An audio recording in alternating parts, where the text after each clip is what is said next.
Antarctica is a place that should be on every traveler's bucket list. The continent's pristine beauty alone makes the journey worthwhile. When you combine an Antarctic expedition with the elegance of Seabourn, you have a match made in heaven. Come along with me to explore the untouched beauty of a fascinating place in true Seabourn style.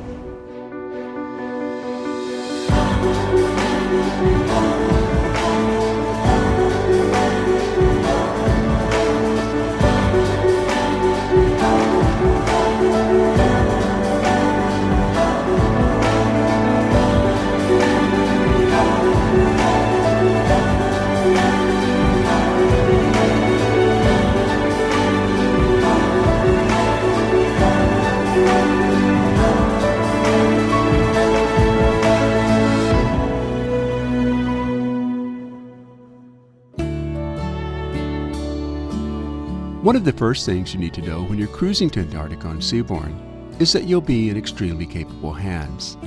The master and commander of Seabourn Quest during our voyage was the Danish Captain Bjarne Larsen. Now Larsen has had extensive experience sailing ice-rated vessels in both the Arctic and Antarctica, and he always puts the safety and comfort of the guests first.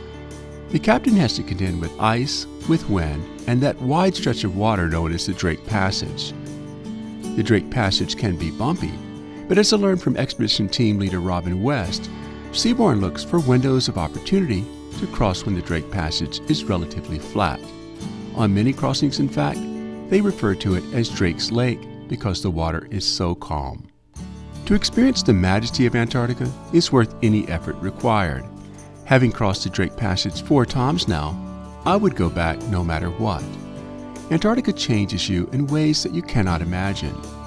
That's the power and the appeal of the White Continent.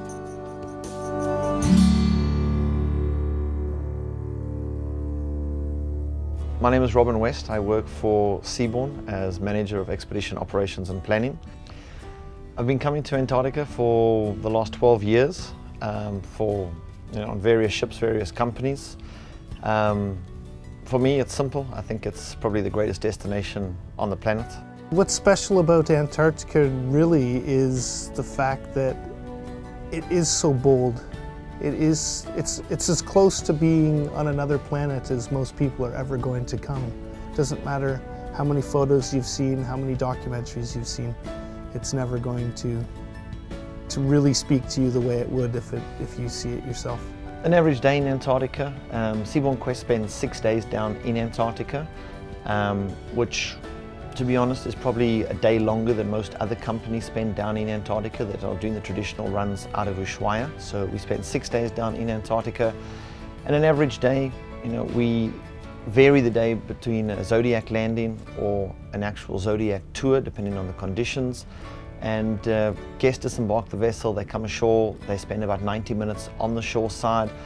And the one thing that's quite nice is when the guests come ashore, we don't herd them. They're not having to spend any particular time in one area. We set up a flagged route so that we have as little impact on the wildlife as possible. And within that flagged route, we spread out staff on the shore side so that they can then move around at their own pace. Because we know some guests want to do photography, some just want to sit down and enjoy the moment, others want to move around really quickly, others might want to climb and hike up to the top of a hill. So we don't really herd anyone in any particular way. We give them a very thorough briefing when they come ashore to let them know what is available, where they can go. We always have at least 6, 7 or 8 staff on the shore side spread out in various interests.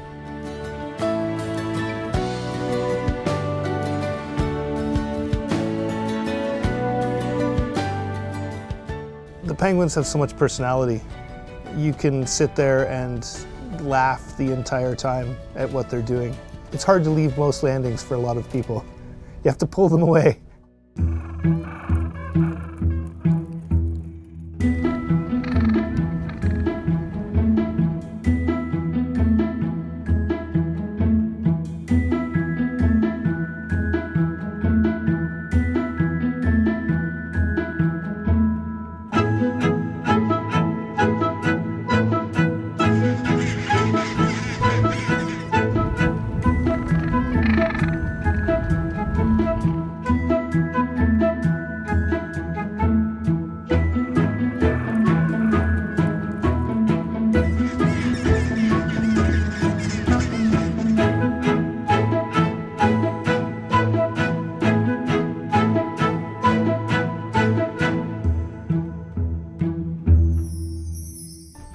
probably for the first time in Antarctica, there's now a ship where there's no compromise.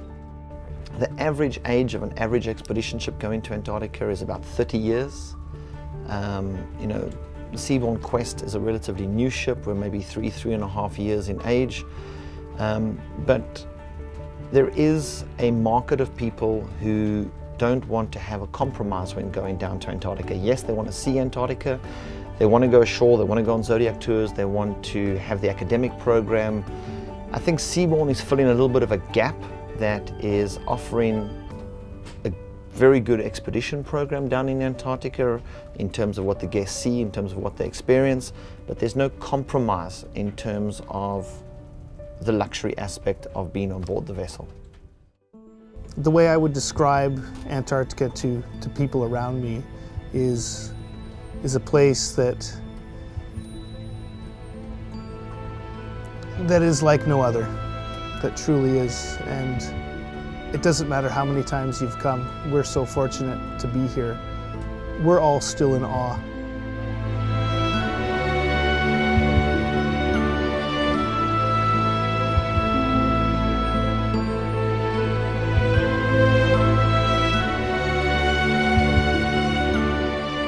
You can't understand unless you truly experience it for yourself.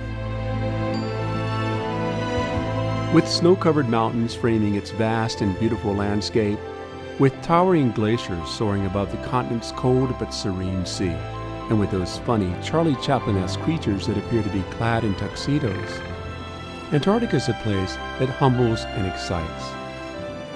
This is Antarctica the way that I remember it. A white continent that Seabourn Quest showed me in a way that I will never forget.